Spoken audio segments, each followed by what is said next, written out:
La revue de presse sur GS Communication.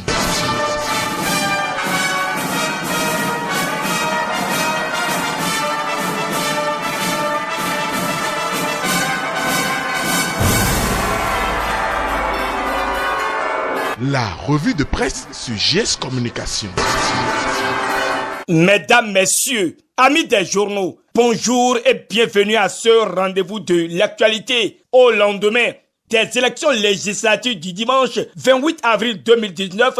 L'on apprend selon le pays émergent que les partis de l'opposition, tels les Forces Corruption émergent FCBE, le parti restaurant l'espoir de candidat Zanaï, l'Union sociale libérale de Sébastien Germain à Javon, le PCB et autres alliés réunis au sein du mouvement La Résistance étaient face à la presse nationale et internationale hier à Vidolé pour dénoncer à travers une déclaration conjointe lue par l'ancien président Nicéphore Soglo pour les élections législatives sans l'opposition qui se sont déroulées le dimanche avec un boycott massif de la population. D'après l'auteur de l'article, toute l'opposition donne un dernier ultimatum à Talon et lui demande de renoncer sans délai à la confiscation du pouvoir législatif. 3 sons de cloche ont retenti au cours de la séance car le pays émergent signale que pour Boni Yayi, c'est une question de vie ou de mort. Mais Soglo, lui, est fier du peuple béninois qui s'est massivement abstenu en infligeant un cinglant démenti à Patrice Talon. Pour finir, le pays émergent relate que la plateforme électorale des organisations de la société civile dénonce que c'est une élection qui n'honore pas le Bénin. Pour Point Média, l'opposition politique félicite le peuple pour avoir rejeté à près de 96% la première élection de l'ère de Patrice Talon. En tout cas, le chef de l'État est invité à saisir sa dernière chance, rallonge Point Média. Pour le Nouvel Observateur, l'opposition dénonce un coup d'État institutionnel et exige la reprise des élections parce que cette dernière est dépourvue de toute crédibilité. D'après Nassiara, à sa suite, c'est Matin Libre qui prend place et notifie qu'après le boycott enregistré le dimanche dernier, l'UDBN de Claudine Afiavi Prudencio appelle à des consultations franches.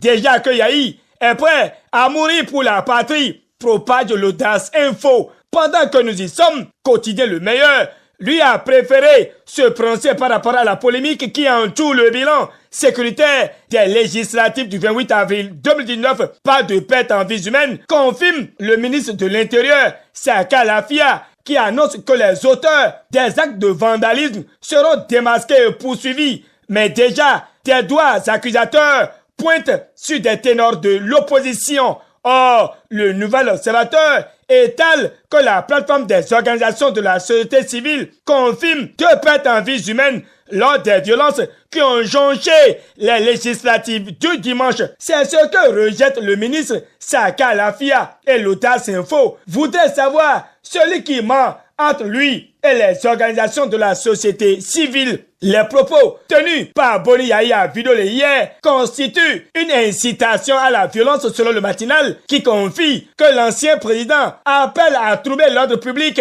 une forfaiture sanctionnée par le code pénal. Le défi d'une génération fustige les sorties fracassantes de Boni Yayi qui semble méconnaître la constitution qui lui a permis d'accéder à 2 reprises à la magistrature suprême, dont en 2011 par un chaos déroutant et très contesté. À la suite du quotidien Le Matinal, c'est le Béninois libéré qui enchaîne avec les actualités relatives à la coalition contre Talon. Pour le journal de Aboubakar Takou, Yayi mène Soglo en pipeau. Normalement, c'est comment ramener le calme qui devrait être la préoccupation des gardiens du temple. Ne pas le faire est déjà criminel, mais pardonnable selon le Béninois libéré, qui dénonce l'appel à la violence sous le cagoule à peine voilé d'une portion à la résistance. Mais à qui profite le crime afférent aux actes de vandalisme et de violence perpétrés ce dimanche à Banté, Tchaourou, Parakou et Manigri, se demande la nation. Ce qu'il faut retenir selon le matinal est que les 83 probables députés de la 8e législature sont connus et la nation ne voit que des débats inutiles autour du taux de participation. Oui, c'est vrai, pas de débat autour des examens blancs, du certificat d'études primaires CEP,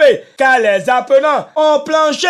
Confie Nord Bénin en manchette. Fin de cette revue de presse. Réalisation et présentation Kutembe Soou, GS Communication vous remercie de nous avoir suivis. À demain pour un autre rendez-vous d'actualité.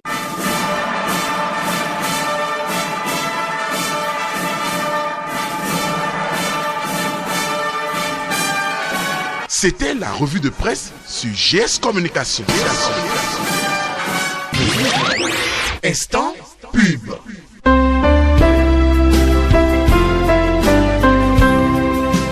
Avez-vous jamais séjourné sur une île?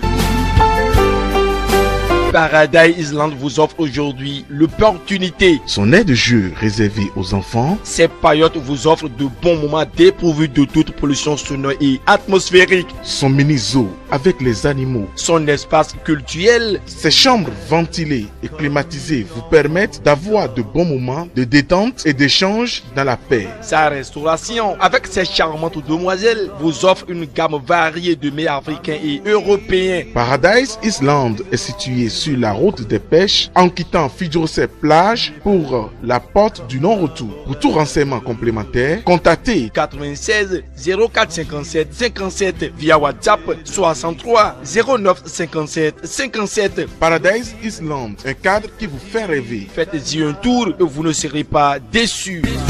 Mes mains